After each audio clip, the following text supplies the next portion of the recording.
ಏನೂ ಇಲ್ಲ. ಕೆಳಗೆ ಅಂಧಕಾರದ ಸಾಗರ. ಆ ಕ್ಷಣದಲ್ಲಿ ಗಣೇಶ ಕಣ್ಣು ಮುಚ್ಚಿದ. ಇಲ್ಲಿಗೆ ಮುಗಿಯಿತು ಎಂದುಕೊಂಡ.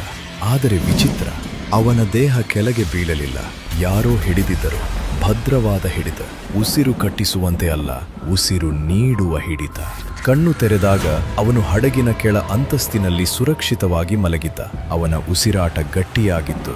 ನಿಂತು ನಿಧಾನವಾಗಿ ಮೇಲಕ್ಕೆ ನೋಡಿದ. ಅವನು ಕಂಡದ್ದು ಮಾನವೀಯವಾಗಿರಲಿಲ್ಲ.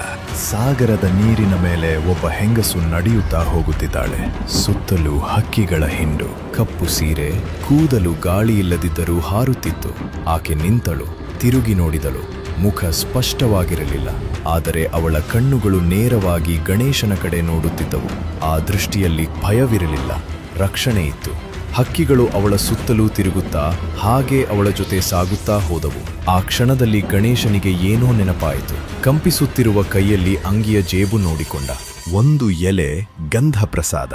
ಅವನು ಸ್ತಬ್ಧನಾದ. ಅದೇ ಪ್ರಸಾದ ವಾರಗಳ ಹಿಂದೆ ತನ್ನ ಮನೆ ದೈವ ಮಂತ್ರದೇವತೆ ತನ್ನ ಕೈಯಲ್ಲಿ ಕೊಟ್ಟಿದ್ದದ್ದು. ಅವನಿಗೆ ಎಲ್ಲವೂ ಅರ್ಥವಾಯಿತು. ಅದ್ಭುತಗಳು ಹುಡುಕಿದಾಗ ಕಾಣಿಸಿಕೊಳ್ಳುವುದಿಲ್ಲ, ಅವು ನಿಮ್ಮನ್ನು ಹುಡುಕಿಕೊಂಡು ಬರುತ್ತವೆ. ತುಳುನಾಡಿನಲ್ಲಿ ದೈವಾರಾಧನೆ ಎಂದರೆ ಕೇವಲ ನಂಬಿಕೆ ಅಲ್ಲ, ಅದು ಬದುಕಿನ ಒಂದು ಭಾಗ.